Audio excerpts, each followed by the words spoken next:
dicho que un proyecto cualquiera tiene dos grandes etapas, que son la preparación y la evaluación.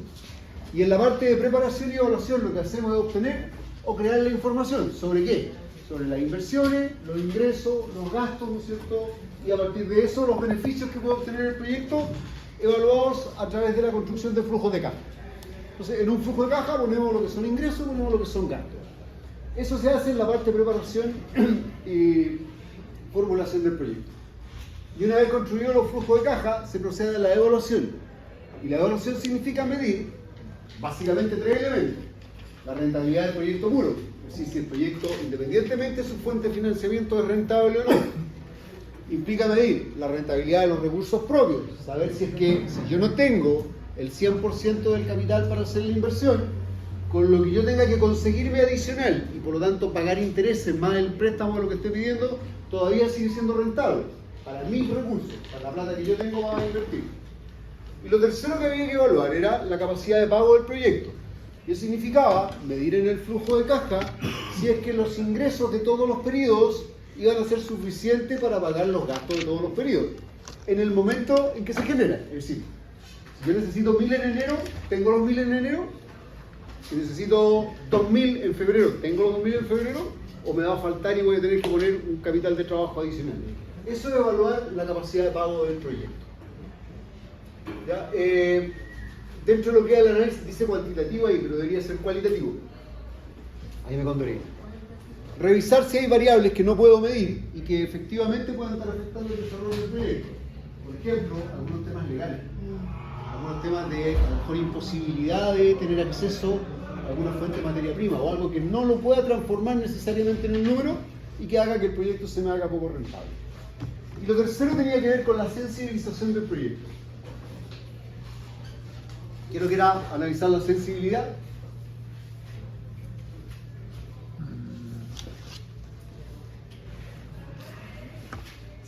Revisar si tiene para pagar. ¿Perdón?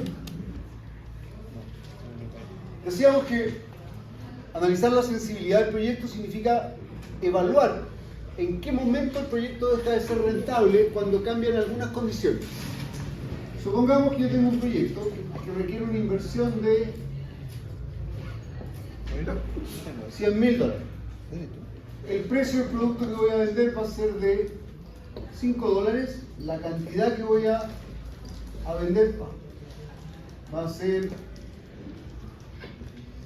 5 millones de unidades al mes. El costo variable unitario va a ser de $3. Y con esos datos me da un van, inventando por si acaso, de $35.000. Ese es mi proyecto evaluado en términos puros. No se pongan a ver si calzan las cifras porque están inventadas. Las acabo de inventar. Entonces, hacer el análisis de sensibilidad significa ver cómo cambia el van del proyecto a medida que voy modificando algunas de estas variables. Se modifica una y el resto permanece constante. Y ese es un concepto que en economía se denomina ceteris paribus. ¿Qué significa eso? Que solo voy a modificar una de las variables y todas las demás van a permanecer constantes. Entonces yo empiezo a decir ahora, a ver, con estos datos me da un van de 35.000. ¿Qué pasa si yo bajo el precio? Lo bajo a 4.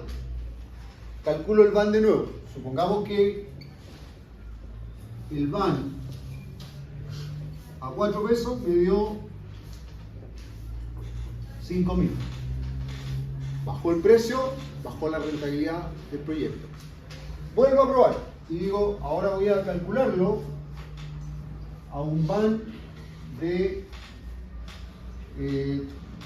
3 pesos 50 y el van me da menos 200. Por ahí entre el 3,5 y el 4 está que me da 0. Entonces yo analizo en qué momento con la baja del precio el van me da menor 0 o menor que 0. Para hacerlo sencillo el ejemplo, digamos que dio 0. ¿Ya? O sea, de ahí para abajo es 0. Eso significa que el proyecto es sensible hasta una baja del precio de $3,5 por unidad. Si baja el precio de $3,5 por unidad, el proyecto empieza a ser negativo, no rentable. Y ahí lo que tengo que hacer es analizar qué tan probable es, según mi criterio como inversionista, que el proyecto baje a 3 pesos, de 3 pesos 50. Si yo creo que es posible, estoy diciendo que el proyecto es altamente riesgoso y por lo tanto, ¿no es cierto?, tengo que tener en cuenta que hay un riesgo a la baja de precio. ¿Se entiende la idea o no? Si voy bajando, analizo distintas variables, partimos con el precio. Pero supongamos que ahora quiero ver qué pasa con el costo variable. Vuelvo a los valores iniciales. Inversión de 100.000, precio original de 5, cantidad de 5 millones, costo de 3, y ahora calculo los van, pero haciendo modificar los costos variables. Entonces yo me pregunto, ¿cuánto es el van con un costo variable unitario igual a 3,4? Porque el costo tengo que irlo haciendo subir, porque si baja va a ser cada vez más rentable. Digo, mira, aquí el van me da 25.000, todavía es rentable. Vuelvo a hacer subir el costo variable unitario y veo qué pasa con un van donde el costo variable unitario es de 4,5. Y asumamos, para hacer el ejemplo sencillo, ¿qué me va a hacer? Entonces yo puedo decir que el costo es sensible hasta un alza de $4,5 por unidad. Si sube de $4,5 por unidad, el proyecto empieza a ser negativo, ya no es rentable. Y nuevamente analizo qué probabilidades hay de que ese costo suba a 4,5. Ya un tema de criterio, de cómo han hecho el análisis de mercado, de cómo han estudiado las tendencias de los precios de las materias primas, para ver si es que efectivamente hay una probabilidad de que eso pase. Y van construyendo de esa manera el nivel de riesgo que tiene el proyecto. Más adelante vamos a ver cómo se calcula el riesgo, que hay una forma de calcularlo. Esto es más intuitivo. Es más para entender de qué se trata un análisis de sensibilidad y por qué tengo que hacerlo. Tengo que hacerlo básicamente para saber cuáles son las variables clave del proyecto y que en algún minuto son altamente dependientes o me hacen depender mucho la rentabilidad del proyecto. Si yo tengo un proyecto de transporte, por ejemplo, tengo una flota de camiones, de todos los costos, ¿cuál será el más relevante? El combustible. Y por lo tanto yo debería hacer un análisis de sensibilidad al precio del combustible. ¿Cómo se modifica mi proyecto, la rentabilidad de mi proyecto, a medida que va aumentando el precio del combustible? Y ahí puedo ver hasta cuánto puede subir el precio del combustible antes de que el proyecto se me haga negativo. Entonces yo puedo decir, oye, el precio del petróleo hoy día no tengo idea cómo está, pero supongamos que estuviera a 1.200. ¿Ya? Bueno, puede subir hasta 1.500 y el proyecto deja de ser rentable.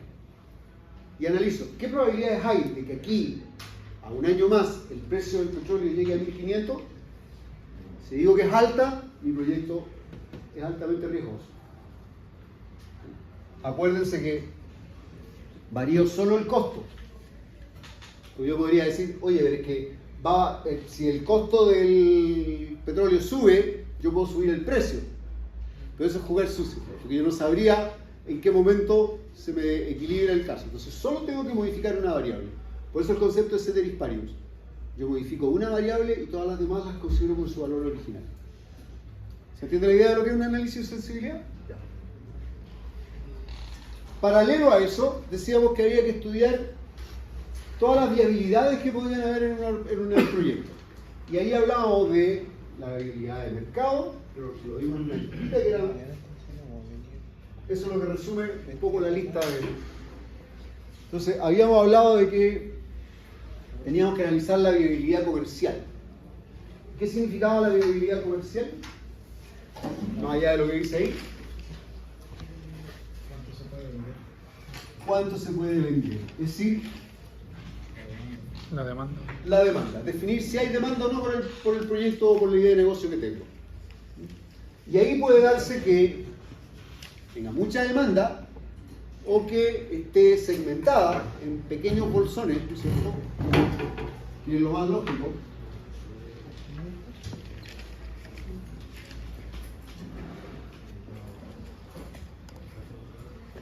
Pueden haber distintos segmentos de mercado o grupos de clientes que estén interesados en mi proyecto. Y cuando hago el análisis de la viabilidad comercial, tengo que definir cuántos segmentos puedo tener y a cuáles me interesa o no me interesa atacar. Si vemos, por ejemplo, un producto como pueden ser pañales, ¿qué segmento podríamos tener para los pañales? ¿Quiénes usan pañales? Los bebés. Los bebés, las guaguas. Ahí hay un segmento interesante. ¿Niños menores de cuántos años? 2, 3, por ahí en ese rango. ¿Son los únicos que pueden usar pañales? No. Hay otro segmento, ¿no es cierto?, que es para los adultos. Dos segmentos distintos, con realidades totalmente distintas. El pañal de guagua no sirve para el pañal de adulto. O sea, no sirve para un adulto. Por razones obvias. Tiene características diferentes, tiene demandas diferentes. La cantidad de personas que lo utilizan es distinto. ¿Será negocio explotar ambos segmentos o me convendrá explotar uno solo? Ese es el tema que hay que analizar en la investigación de mercado. ¿Cuántos segmentos posibles tengo para mi producto? Y si son rentables o no. En los trabajos de mecánica, esta es una asignatura que está adscrita al área de mecánica, así que de repente los ejemplos van tirados a para ese lado, ¿ya? Pero me ha tocado ver en las tesis de ingeniería mecánica que dicen, por ejemplo, el proyecto es un modelo de optimización del uso del combustible de los camiones marca tanto, de la minera tanto. Bien específico. Entonces la pregunta es, oye, ¿son los únicos que tienen esa marca y modelo de camión, esa compañía minera? La respuesta generalmente es no. ¿Quién lo tiene? Lo tienen las compañías mineras de tal y cual características. Bueno, ese es tu segmento de mercado. Son todas aquellas compañías mineras o empresas de transporte que utilicen ese tipo de vehículos con ese motor. Que es muy distinto decir, yo tengo una compañía minera que tiene 50 camiones, a decir, oye, de este camión hay 5.000 camiones en todo el país. De 50 a 5.000 hay una diferencia de mercado enorme y tu negocio puede ser totalmente distinto. Cuando yo analizo la viabilidad comercial, tengo que tratar de buscar todos los posibles clientes de mi producto. Eso es definitivo.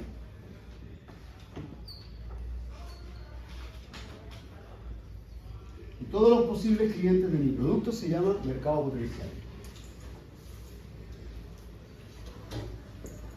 Entonces nos interesa averiguar cuál es el mercado potencial de ese producto específico para poder determinar a partir de ese estudio cantidad que voy a vender y el precio al que lo voy a vender.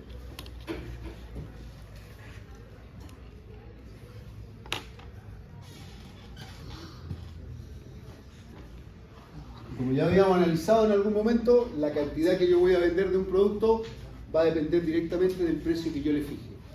Y este estudio de la viabilidad comercial es el que me permite saber la cantidad y el precio al que yo podría llegar a vender ese producto. Después vamos a ver cómo.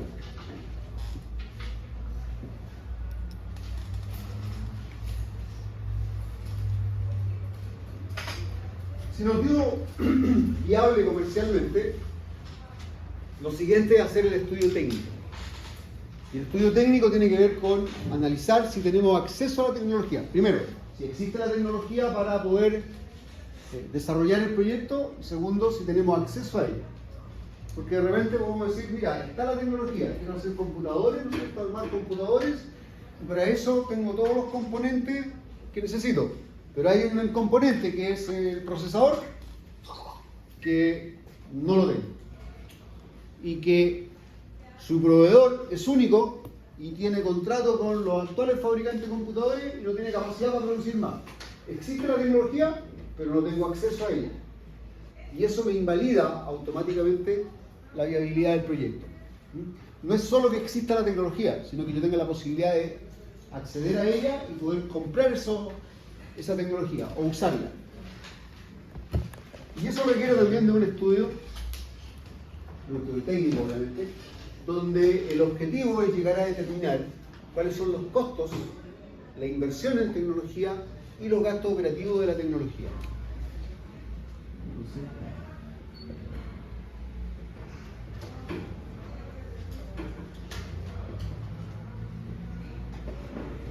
que voy a detallar ahora viene más adelante también en el PPT.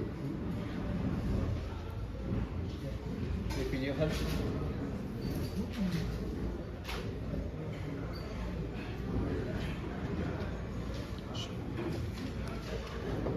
Cuando digo que en términos tecnológicos hay que determinar la inversión y el gasto operativo, cuando hablo de inversión, estoy hablando de la compra de máquinas y equipos.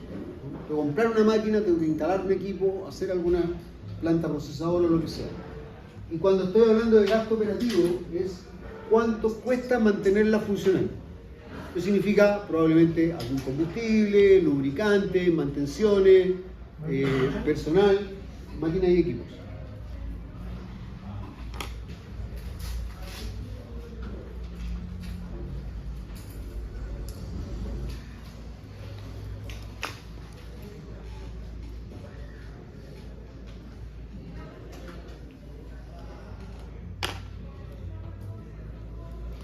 Entonces, el estudio técnico me tiene que decir, usted necesita comprar, supongamos que vamos a hacer una panadería, necesita comprar una amasadora o una revolvedora. El costo de eso son 800.000 pesos. Y necesita una persona capacitada para poder operarla de forma permanente durante 8 horas diarias. Y cuesta tanta plata. Además, va a necesitar una cierta cantidad de materia prima para poder generar el proceso de conversión. Dependiendo de la cantidad de pan que quiera generar, es la cantidad de materia prima que va a tener que invertir, los rendimientos que me da la máquina. Todo eso se entrega en el estudio técnico. Eso vamos a entrar más en detalle más adelante. Por ahora me interesa el concepto de lo que es estudio técnico. Una vez que pasamos al estudio técnico, si nos dio bien, vamos a la viabilidad legal. A ver, esa idea que teníamos es legal, cumple con todos los reglamentos vigentes, no hay nada que me prohíba hacerla. Y ahí generalmente, además de los impedimentos legales, tenemos que analizar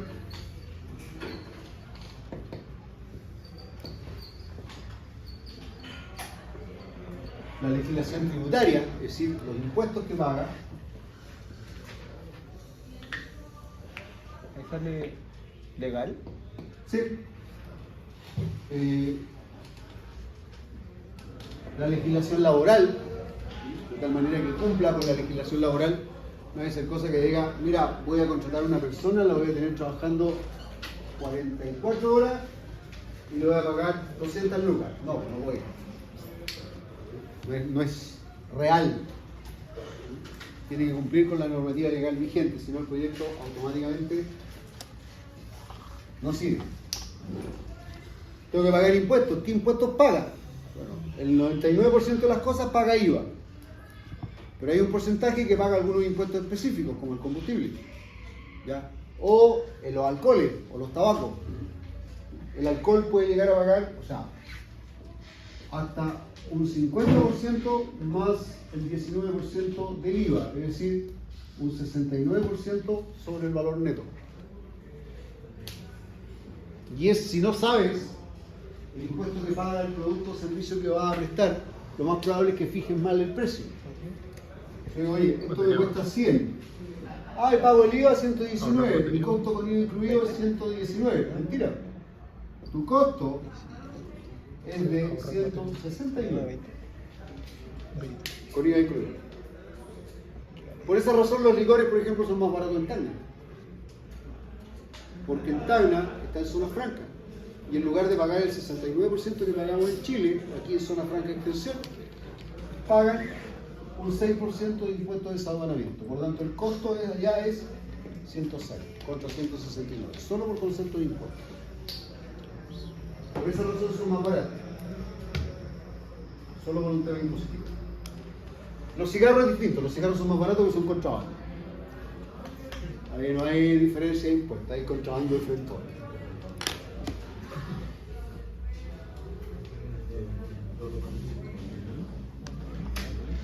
Bueno, y que el producto no sea ilegal.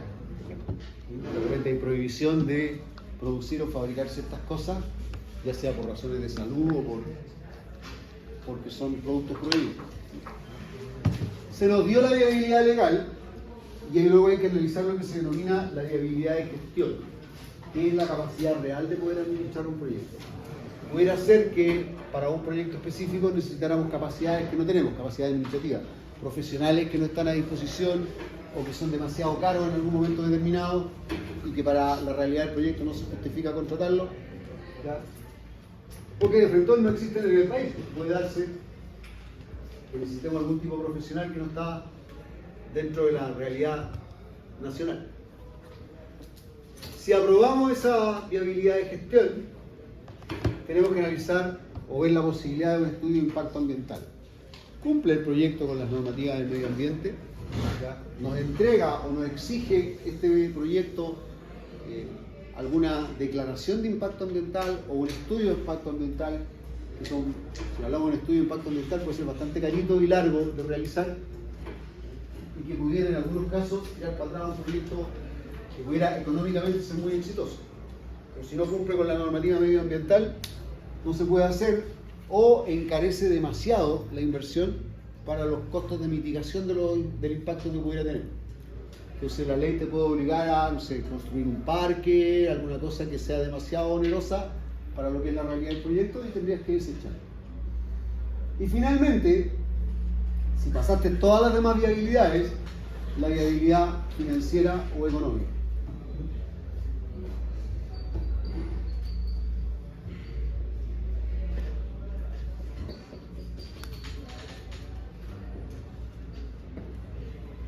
¿Por qué es lo último que se hace? Porque todas las viabilidades anteriores o cambian ingresos o cambian costos. Entonces, mientras no tengas toda la información anterior, no vas a saber cuál es la realidad de tus costos. Te van a faltar cosas por averiguar. Entonces, lo último que se hace es la viabilidad económica o financiera. Cuando ya sabes cuánto te costó, cuánto te cobró el abogado para hacer el estudio legal, cuánto te costó la investigación de mercado para el análisis comercial, cuánto te cobraron los técnicos, cuánto tienes que invertir. Recién ahí, cuando ya tienes todos los datos, haces la viabilidad económica y financiera. Que no es lo mismo.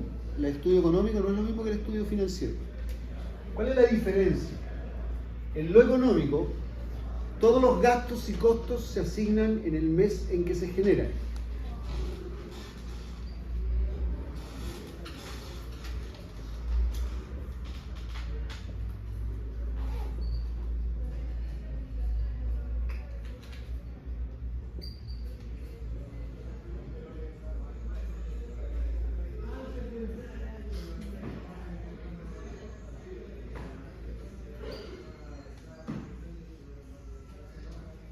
En contabilidad le llaman el criterio del devengado. Eso significa que una factura del mes de enero se inscribe en el mes de enero. Una factura del mes de marzo se inscribe en el mes de marzo. Los sueldos de enero se inscriben en enero. En cambio, en el financiero, los costos, gastos e ingresos se ponen en el periodo en que se realizan, en que se pagan efectivamente o se cobran las cosas.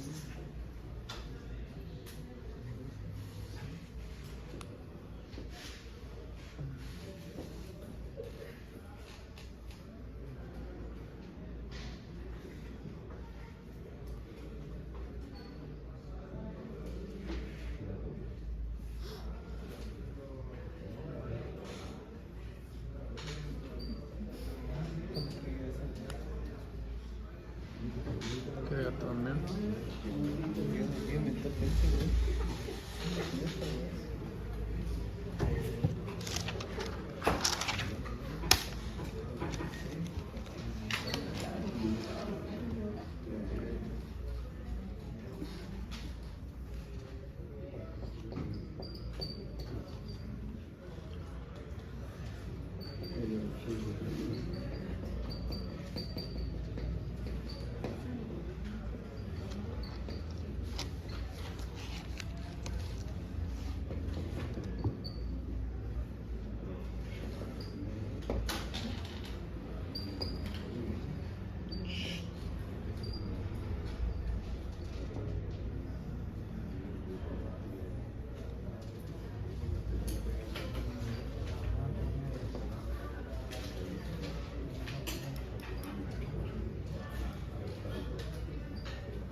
en el mes que se ejecuta.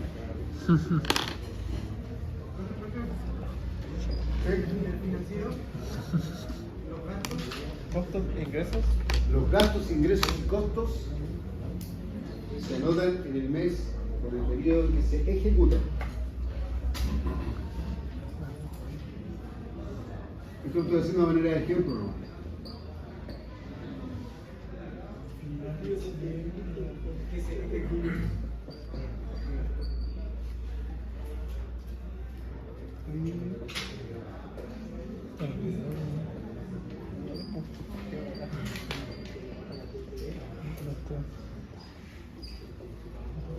Así que se anotan.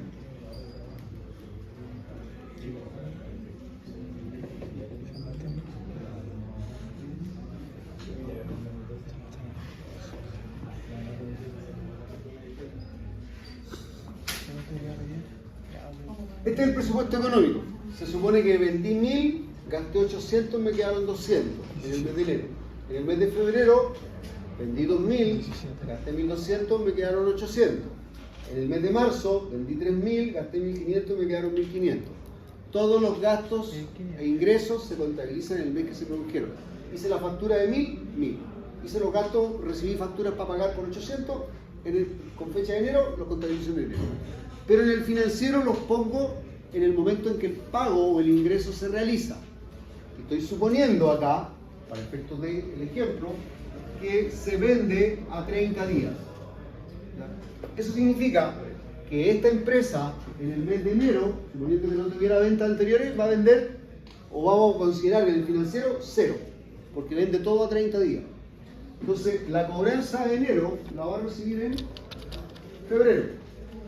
La cobranza de febrero la va a recibir en marzo y la cobranza de marzo la va a recibir en abril. Asumamos que los pagos son todos al contado. Vamos a enredar el... Aquí va a recibir, o va a tener que pagar 800 igual, 1200, 1500 y acá hasta ahora tienes.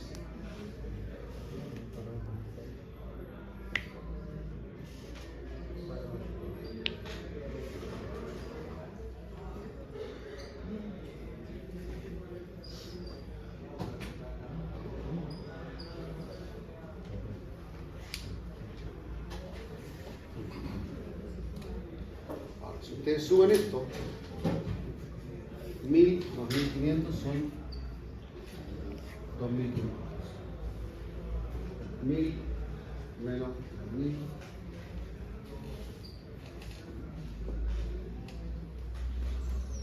Es decir, esto es lo que podríamos llamar el proyecto 1. Es un proyecto que va a generar ingresos en todos los meses, de acuerdo al criterio económico. El problema es que no los va a generar en el momento en que se necesita. Es decir, no tiene capacidad de pago. Va a recibir, va a ganar lo mismo al final del periodo, pero en el primer mes le van a faltar 800, porque no va a tener ingresos y tiene que pagar los gastos. En el segundo mes le van a faltar 200 y a partir del tercer mes recién se normaliza. Ustedes suman 1000 menos 3000 son 2500. Terminado el proyecto, la ganancia es la misma. Pero este proyecto financieramente no es viable así como está. ¿Qué tendríamos que hacer para que funcionara? ¿Publicidad? No, porque sería aumentar el gasto. ¿No? ¿Invertir en qué? Publicidad. Publicidad. ¿Qué nos va a faltar? Pues? No, bueno, tenemos más gasto de operación de lo que vamos a pagar. ¿Qué nos falta para que el proyecto se me cuadre? Más inversión. ¿Personal? Plata. Más inversión. Va a faltar plata. ¿Cuánta plata va a faltar? 800. 1000. 800. Los 800 de acá más los 200 de acá. 1000. Por tanto, para que este proyecto sea financieramente rentable, hay que agregar un capital de trabajo adicional. ¿De cuánto? De 1000. Si yo agrego 1000 a este proyecto, voy a pasar todo esto, voy a pagar los 1000 y probablemente voy a quedar, ¿no es cierto?, saldado. Pero necesito financiarlo. Así como está, económicamente es viable, porque tener una ganancia de 2.500, pero por la forma en que van a ingresar y salir las platas, financieramente no es viable, porque genera periodos negativos. Se necesita un capital de trabajo adicional. Simplemente porque las platas están entrando en un periodo distinto al que las necesitan. Esa es la diferencia entre una evaluación económica y una evaluación financiera del proyecto. La evaluación financiera me mide la capacidad de pago, que las platas estén cuando tienen que estar. Y lo económico me mide que el proyecto sea rentable. Terminado el proceso, ambos proyectos son rentables y la ganancia es la misma. Pero el tema es que acá, finalmente la ganancia debería ser menor, porque si tengo que conseguir un capital de trabajo adicional, voy a tener que pagarlo y voy a tener que pagar intereses por ese capital. Y los intereses me van a rebajar obviamente la utilidad. ¿Se entiende la diferencia entre un análisis económico y un análisis financiero? La política. Bien. La política. Dígame. En el periodo de abril hay una anarquía con nosotros, No tenemos el dato. Como no tenemos el dato, tenemos que asumir que es cero. Porque la proyección la estábamos haciendo solo hasta marzo. Ahora que le debemos abrir como datos financieros, ya nos va a dar este un río que tendríamos que ingresar allá más datos y nunca nos va a dar. O sea, había que cortarlo en algún minuto. En el fondo, cuando tú lo haces contablemente, esto te queda como cuenta por pagar. Pero eso es otro cuento que no me quiero meter ahí. Bien.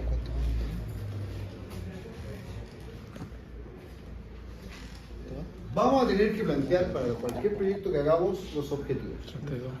Esto yo entiendo que profesionales a la altura que están ustedes ya tienen perfectamente claro lo que son los objetivos, cómo se plantean y para qué sirven. Sin embargo, la experiencia me dice Que no.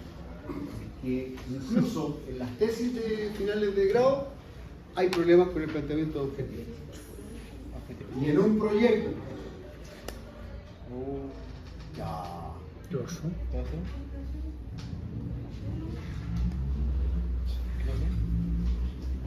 ¿Qué indicó eso? voy a empezar a preguntar si puedo borrar. Me acelero el momento y borro. ¿Qué es lo que es un objetivo en términos generales? Es el lugar donde quiero llegar. Una meta. Es el qué quiero lograr. Siempre el objetivo equivale a qué.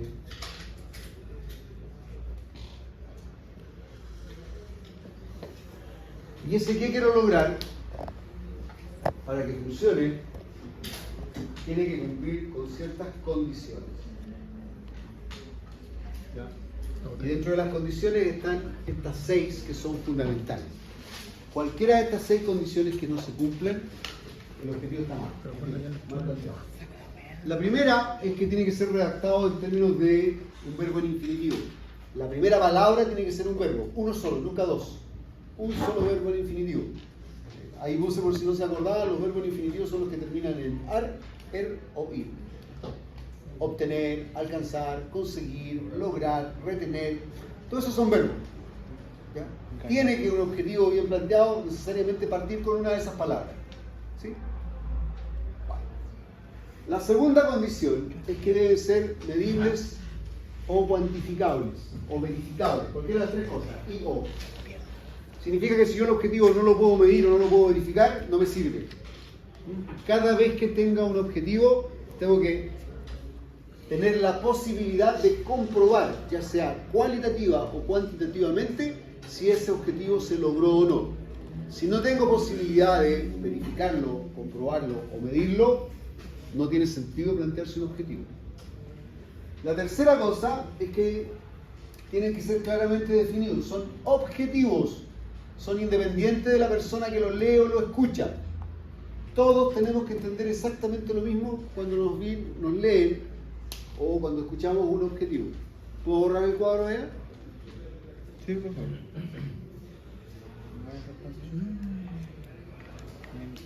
Ni lo escribí, pero... ¿Se acuerdan cuando preguntábamos si era lo mismo precio ¿Un valor? Bueno. ¿Se acuerdan que en algún minuto hicimos esa pregunta? Valor. No se acuerdan.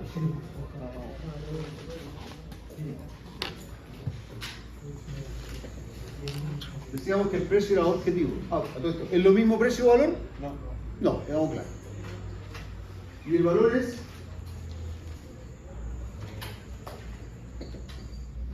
subjetivo. ¿Qué significa que el precio sea objetivo? Lo que quiere. Lo que quiere. Ganar. Que no cambia. El precio puede cambiar. Pero si yo te digo, a ver, el precio de estos son 7.500 pesos. ¿Todos entendemos lo que son 7.500 pesos? ¿Pesos? ¿Sí? Lo tenemos tan claro que si yo te pago o tú me pagas con un billete de 20.000, sabemos exactamente cuánto es el vuelto que hay que dar. Y si no damos ese vuelto, quiere decir que nos están partiendo o estamos partiendo a la otra persona. Es objetivo, no tiene posibilidad de otra interpretación. Es lo mismo para todos. En cambio, el valor es subjetivo, depende de cada individuo. Estos 7.500 para alguna persona puede ser el almuerzo de 2 días. Y para otra persona puede ser la propina que da por un café. Lo valoran distinto, lo valoran diferente. Gasto. Lo subjetivo tiene siempre más de una interpretación, depende de la persona que lo interpreta. Lo objetivo no tiene posibilidad de ser interpretado de una manera diferente. Por eso que por lógica, cuando hablamos de objetivo, tenemos que entender todos lo mismo. Si hay dos personas que entienden algo diferente, con una base lógica, por supuesto, ¿claro? Y eso es válido, quiere decir que el objetivo está mal planteado.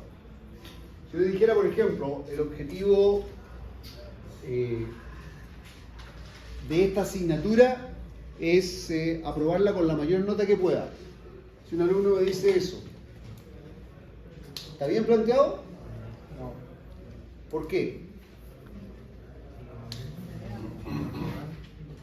¿Qué es la mayor nota que pueda? 7. 7. ¿Será eso lo que quiso decir? Si yo digo, bueno, yo mira, trabajo, vengo a la mitad de las clases, Con buena nota. tengo problemas, para mí lo más que puedo es un 5. ¿Es válido decir que yo lo más que puedo como nota es un 5? Sí, pero es válido entenderlo así. Ya tiene más de una posible interpretación. Y alguien me diría, no, yo lo más que puedo aprobar el ramo, o sea, con el 4, happy. También es válido. Y es correcta la interpretación. Porque no hay distinto es decir, mira, yo quiero aprobar esta asignatura con nota superior a 4,5 para eximirme de la asistencia. Ahí queda clarito. Para el que lo escuche, es lo mismo. 4,5. Tenés menos 4,5, no cumpliste el objetivo. Nadie lo puede entender de una manera distinta. Aprobar esta asignatura con una nota mínima de 4,5. Ahí pasa a ser objetivo. Lo cuarto es que sean realistas. Eso significa que sean posibles de lograr. No hay nada peor ni más desmotivador que un objetivo que no se puede lograr. Y que uno del principio, al momento en que te lo dice no se puede. Lo que provoca es que nadie haga nada por lograrlo. Si yo les digo, les voy a regalar una casa y un auto a todos los alumnos, mentira, que aprueben la asignatura con nota final 7. Imposible. Lo tengo grabado. Está filmado ya. Tengo evidencia. ¿Cuántas personas estarían dispuestas a hacer el esfuerzo? A lo mejor todos. ¿Por qué? Porque es una buena opción para una casa y un auto. Pero ¿qué va a pasar si en la primera prueba se sacan un 6, 5? Es buena nota, pero ya cooperaron. Ya no les dio. Entonces es tan complicado, tan poco realista el objetivo que se está planteando, que lo que va a provocar es que los que lo analizaron desde el principio digan, no, ¿para qué se está analizando? Además está en manos de él. Está en que nos ponga de repente, nos baje una décima, cualquier cuestión y cooperado. No va a hacer nada por lograrlo. Que lo van logrando. Y habrán algunos que lo hagan. No, yo lo voy a jugar igual y una vez el profe se raja. A la primera prueba, 6.5, ya, ¿para qué va a seguir? Ya no lo vamos a seguir. Es desmotivador. Un objetivo que es poco realista. Tiene que ser exigente, tiene que obligarnos a hacer algo más de lo que estamos haciendo, pero tiene que ser posible de lograr. Tiene que tener una dimensión temporal. No importa el tipo de objetivo que estemos planteando, tiene que haber un plazo para lograrlo. No puede quedar abierto así eternamente. Quiero obtener el título de analista programador de informática en un plazo de 4 años. La carrera dura 4 años. Sacarlo en 4 años.